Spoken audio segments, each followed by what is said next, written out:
রাসূল করিম সাল্লাল্লাহু আলাইহি ওয়াসাল্লাম বলেছেন, খুযু আন্নী মানাসিকাকুম, তোমরা হজের বিধানগুলি আমার কাছ থেকে জানো। হজের মোটামুটি 5টি গুরুত্বপূর্ণ দিবস 8 তারিখ থেকে শুরু হয়ে থাকে। সেই এক এক করে আমরা প্রত্যেকটি দিবসে কি কি করণীয় একজন হাজী সাহেবের, সেই বিষয়গুলি আমরা জানবো। শুরুতেই শুরু করা যাক 8ম দিবস থেকে, প্লিজ। ধন্যবাদ আপনাকে। আজকে সময় উপযোগী বিষয় নিয়ে এসেছেন, কারণ এখন হজের মৌসুম চলছে। ইসলামের প্রত্যেকটি বিধান খুবই সহজ। আর যেকোনো ইবাদত করার ক্ষেত্রে কয়েকটি মৌলিক শর্ত। ১ নম্বর হলো ইখলাস থাকা, জনশ্রুতি নয়, লৌকিকতা নয়, প্রদর্শনী নয়। ২ নম্বর হলো এই ইবাদত আপনার উদ্ভাবিত ফর্মুলা দিয়ে নয়, কোরআন এবং হাদিস, নবী ইসলামের সুন্নাহ অনুযায়ী করতে হবে। এবং যেটি আপনি বলেছেন, আল্লাহ রাসূল বলছেন, খুযু আন্নী মানাসিকাকুম, আমি যেভাবে হজ করছি সেভাবেই তোমাকে হজ করতে হবে।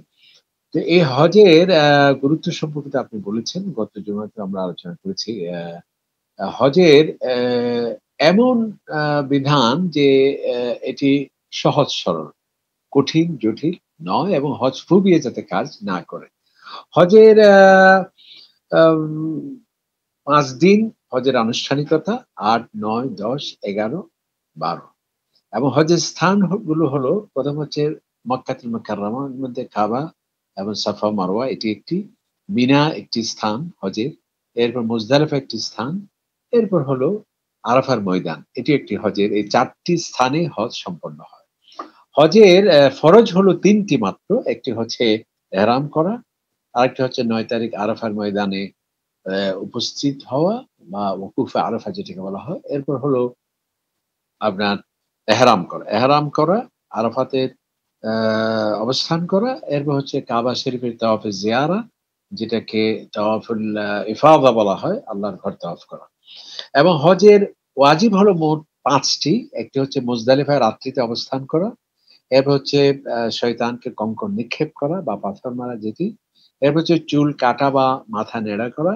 এরপর হলো সাফা মারওয়া, ২ টি পাহাড়ের মাঝখানে হাঁটা, যেটাকে সাই বলা হয়। এরপর হচ্ছে সর্বশেষ হচ্ছে বিদায়ী তাওয়াফ। এখন হলো আপনি সুন্দর একটি বিষয় নিয়ে আসছেন, সেটা হচ্ছে দিন ভিত্তিক যদি হজের কাজগুলো বলা হয় তাহলে সহজ হয়। হজের কাজ বললাম আমরা যে ৫ দিন, শুরু হয় ৮ তারিখ। ৮ তারিখে হাজী সাহেবকে এহরাম করতে হবে। এহরাম করতে হবে। এহরাম কিভাবে? এহরাম হলো সার্বিক পরিষ্কার পরিচ্ছন্ন হয়ে, এবং পুরুষ যারা আছে আমরা লুঙ্গি স্টাইলের একটি কাপড় পরিধান করা। এরপর হচ্ছে চাদরের মধ্যে একটি সেলাইবিহীন সাদা কাপড় পরিধান করা, এবং মা বোনরা যারা আছেন তাদের নিজস্ব ড্রেসে থাকা। এটি একটা মায়েদের প্রতি বা নারীদের প্রতি যে ইসলামের কত বড় একটা সম্মান প্রদর্শন, যার প্রমাণ হলো পুরুষদেরকে আলাদা ড্রেস পড়তে হয়, যেটি অনেকটা কঠিন। আর মেয়েদের ক্ষেত্রে তাদের স্বাভাবিক ড্রেসে সেটি থাকবে। তাহলে ৮ তারিখ কি হলো? এই সামগ্রিক পরিষ্কার পরিচ্ছন্ন হয়ে ২ রাকাত নামাজ পড়া। এবং কোথায়? সেটি মক্কা শরীফ, যেখানে আপনি হোটেলে অবস্থান করছেন। যারা তামাত্তু হজ করবে, এটা আমরা একটু পরে বলছি। যারা তামাত্তু হজ করবে তাদেরকে ৮ তারিখ নতুন করে ইহরাম করতে হয়। প্রথমে ২ রাকাত নামাজ পড়বে, সুন্নতুল ইহরাম, যেটি ২ রাকাত নামাজ পড়ার ১ম রাকাতে সূরা ফাতিহা, কুল ইয়াল কাফিরুন, ২য় রাকাতে সূরা ফাতিহা, কুল হুয়াল্লাহু আহাদ। নামাজ শেষে নিয়ত করতে হবে। নিয়ত কিভাবে? আল্লাহুম্মা লাব্বাইকা হাজ্জান। একেবারে ২ টি অক্ষরে নিয়ত। লাব্বাইকা হাজ্জান। অথবা বাংলাতেও বলা যায় যে, আয় আল্লাহ, আমি আপনার পবিত্র ঘরের হজের জন্য ইহরামের নিয়ত করছি, আপনার নিয়ত হয়ে গেল। এরপর আপনাকে তালবিয়া পাঠ করতে হয়। তালবিয়া মানে এটা হজের স্লোগান। লাব্বাইক আল্লাহুম্মা লাব্বাইক, লাব্বাইক লা শারীকা লাক লাব্বাইক, ইন্নাল হামদা ওয়ান নি'মাতা লাকা ওয়াল মুলক লা শারীকা লাক। বেশি করে দোয়া করা আল্লাহ তাআলার কাছে। তাহলে ৮ তারিখ কি? ইহরাম করে সকল হাজীকে চলে যেতে হয় মিনা নামক স্থানে। সকল হাজী জোহরের আগে সবাই উপস্থিত হয়ে যায়। নবী ইসলাম ১৬ লক্ষ সাহাবায়ে কেরাম নিয়ে মিনায় তিনি আ আ উপস্থিত হয়েছিলেন, এবং সেখানে জোহর, আসর, মাগরিব, ইশা, ফজর, এই ৫ ওয়াক্ত নামাজ নবী ইসলাম পড়েছেন। এবং বর্তমানে আমরা সেখানে গিয়ে ৫ ওয়াক্ত নামাজ আদায় করব, এবং বেশি আল্লাহ সুবহানাহু ওয়া তাআলার কাছে যিকির করা, তওবা করা, কোরআন তিলাওয়াত করা, এবং নানা ইবাদতে মশগুল থাকা। এই হচ্ছে হজের কাজ। এটি ৮ তারিখ, এটা হজের সুন্নাহ। এরপর হলো ৯ তারিখ ফজর নামাজের পরে, যখন ৯ তারিখ হবে, সকল হাজীকে চলে যেতে হবে আরাফার ময়দানে। আরাফার ময়দানে জোহরের আগে সকল হাজী আরাফাতে তারা উপস্থিত হবেন, বাস যোগে, ট্রেন যোগে, পায়ে হেঁটে। জোহরের আগে আগে সকলে উপস্থিত হয়ে যায়। এরপর জোহরের আগে হজের খুতবা দেওয়া হয়। সেখানে একটা মসজিদ আছে, মসজিদে নামিরা।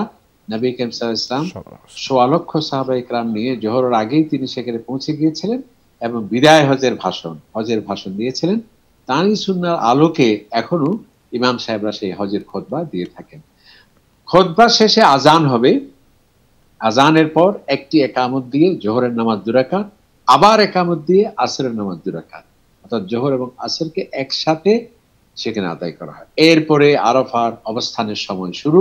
সূর্যাস্ত পর্যন্ত সকল হাজিকে ৯ তারিখ আরাফার ময়দানে অবস্থান করতে হয়। এটা হজের ফরজ এবং সেদিন বেশি বেশি আল্লাহ সুবহানাহু ওয়া তাআলার কাছে দোয়া করা।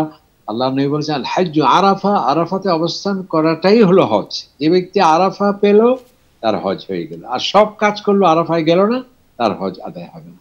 এভাবে যখন সূর্য ডুবে যাবে আরাফার সময় শেষ, তখন সকল হাজি পায়ে হেঁটে কিংবা বাস যুগে ট্রেন যুগে মুজদালিফা নামক স্থানে সকলে পৌঁছে যাবে এবং সেখানে গিয়ে তারা আজান হবে, আজান দিয়ে একামত দিয়ে প্রথমে মাগরিবের নামাজ ৩ রাকাত, এরপর আবার একামত দিয়ে এশার নামাজ ২ রাকাত, এরপর ভিতির পড়ে সেখানে অবস্থান করবেন, আল্লাহ সুবহানাহু ওয়া তাআলার কাছে দোয়া করবে, বেশি বেশি দোয়া করবে এবং আল্লাহ তাআলার কাছে তওবা করবে, জিকির আজকার এগুলো থাকবে। এবং পরের দিন যে পাথর মারতে হবে, জামারাত, শয়তানকে যে প্রতীকী অনাস্থা জ্ঞাপনের এই যে হজের ওয়াজিব কাজ পাথর, সেই পাথর সংগ্রহ করতে হবে সেখান থেকে।